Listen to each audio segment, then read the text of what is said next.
Every battle shonen has villains, enemies the protagonist must defeat to save the day and protect their friends. But some villains are too powerful for the protagonist to defeat on their first encounter, and they have to be saved for later in the series, after the hero has overcome many obstacles and grown in strength, and they are finally ready to face the villain. Many villains or antagonists fit this mold, from Tobi in Naruto, Aizen in Bleach, and Neferpitou in Hunter x Hunter. But of course you don't need to look outside of One Piece to find these examples. Characters like Lucci and Akainu also fit this mold, and of course the main topic of this video, Marshall D. Teach, Blackbeard. And whilst all of these villains and antagonists are unique, they do follow a similar pattern, a pattern that Blackbeard does not fit into. In this video I am going to examine how Blackbeard is portrayed throughout the story and tell you a Blackbeard theory you don't want to miss. Let's get started. I mentioned that Blackbeard is written differently from his contemporaries. Let me explain. Tobi was a powerful member of the Akatsuki that nobody could touch. It took the combined effort of several characters just to crack his mask. From the moment he was revealed to be a serious threat, very few characters got the best of him. Aizen single-handedly defeated several captains at the same time with no effort. Aizen was so powerful that he achieved meme status within the Bleach community. With everything being a part of his plan, Aizen was able to beat everyone he came in contact with. Ichigo had to give up his abilities to get a form only used once in the entire series just to fight Aizen. And Neferpitou was so powerful that Gon and Killua had to flee and leave Kite to his fate. Lucci easily defeated Luffy the first time they clashed, and Akainu ran through everyone at Marineford who wasn't named Whitebeard. Then we look at Blackbeard. For someone who is supposed to be an endgame opponent for Luffy, he has been slapped around and disrespected a lot. People complain about Big Mom's portrayal, but I would argue that Blackbeard's portrayal is much worse. Ace was roasting Blackbeard in their fight, and without the Yami Yami no Mi, Blackbeard and his crew would have been wasted by Ace. He got absolutely smacked by Luffy, and no diff by Magellan at Impel Down. He was getting folded after he jumped a half-dead Whitebeard, and even when he was on a power high, he was still sober enough to know that Shanks would fold him like laundry. Even with 2 devil fruits and his entire crew present, he ran away when he knew Akainu was coming for him. He ran away from Rayleigh at Amazon Lily, and most recently he had difficulty fighting Law and his crew. If you put any other Yonko besides Buggy in that exact same situation, they would solo Law and his crew. Big Mom, Kaido, Luffy, and Shanks would all beat Law and his entire crew at the same time. Yet Blackbeard, with some of his crew helping him, had difficulty defeating Law. Blackbeard's portrayal is so low that people fully expect an old Garp to beat Blackbeard if they ever faced off. And this is the same man that Luffy might have to fight for the One Piece. With Blackbeard's portrayal as low as it is hard to see him giving Luffy, a man who clashed evenly with Kaido, any serious difficulty. We all know that Oda is a master of foreshadowing and surprises, and I think that Oda may be building up to a crazy reveal for Blackbeard. Now the next part is speculation and theory, but it might just make sense.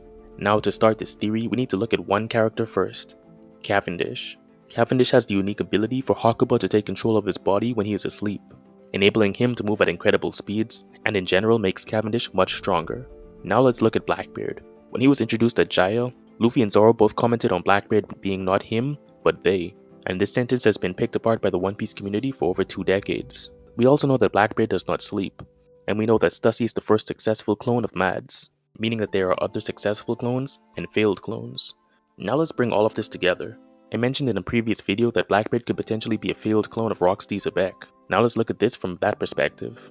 If he was a failed clone of Zebek, he may still have Zebek in his subconscious, or an alternate identity. We know that Blackbeard does not sleep, but what happens if he is knocked out? Similar to Cavendish, if Blackbeard is unconscious, Zebek may take the wheel. That would explain why Luffy and Zoro refer to Blackbeard as they, and it would explain how Blackbeard was able to scar Shanks. Without any devil fruit, Blackbeard was able to scar Shanks, someone almost as powerful as Mihawk. Had to throw that in there. Blackbeard not sleeping could be his way of suppressing Zebek. And of course some of you may mention that Blackbeard has 3 skulls on his Jolly Roger.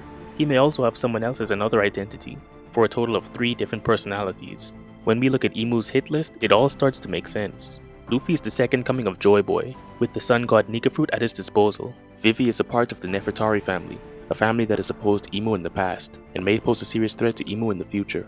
Shirahoshi is the ancient weapon Poseidon, and if this theory is correct, Blackbeard could be a failed clone of Rocksteady Zebek, making Blackbeard the possible second coming of Rocks, which would pose a serious threat to Imu, making the 4 of them very logical targets for Imu. Vegapunk has done a lot of questionable work over his lifetime, especially his work with Mads. We saw during King's flashback that the world government has no problems kidnapping children to use for experiments. And also looking back at Punk Hazard, kids were taken from their homes under the guise of health to be used for Caesar Clown's gigantification research. Even Judge experimented on his own children. members of MADS have been shown to go to any lengths for their research. It is very possible that Blackbeard was kidnapped many years ago and experimented on, as a way of trying to recreate the most powerful pirate in history. After all of the examples I mentioned about Blackbeard being slapped around, it's kinda obvious that Blackbeard is not some fighting genius, but if Sebek takes the wheel, Blackbeard would have more skill and better hockey, and it would make much more sense why Shanks is so concerned about Blackbeard, who in this case would be the second coming of Rocksteady Sebek. It would explain how Blackbeard had the skill necessary to scar Shanks, and it would also make the inevitable clash between Luffy and Blackbeard much more difficult for Luffy. If Blackbeard has 3 Devil Fruits, the hockey, and the combat skill of Rocksteady Sebek, Luffy would have a very difficult time fighting Blackbeard. Of course, all of that is just speculation and theorizing, but I think it all makes sense. As it stands, there is a very noticeable gap in skill between Blackbeard and the other Yonko. Besides Buggy and Blackbeard, every other Yonko has mastery of advanced Conqueror's hockey, and they are very adept in other forms of hockey.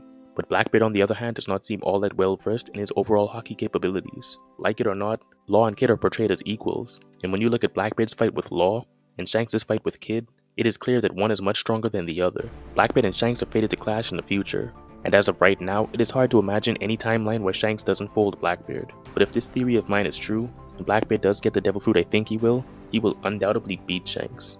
Blackbeard still has to face Luffy later in the series, and a man who had such difficulty beating Law stands no chance against the man who split the skies with Kaido, unless there is more to Blackbeard like I mentioned earlier. But of course, like always, this is just speculation and theorizing. I could hit the nail on the head, or I could be dead wrong. Time will tell in the future, but you can tell me right now what you think in the comments. Do you think Cavendish could be foreshadowing for a possible Blackbeard and Rocks combination? And how would you feel if Sebek was alive through Blackbeard?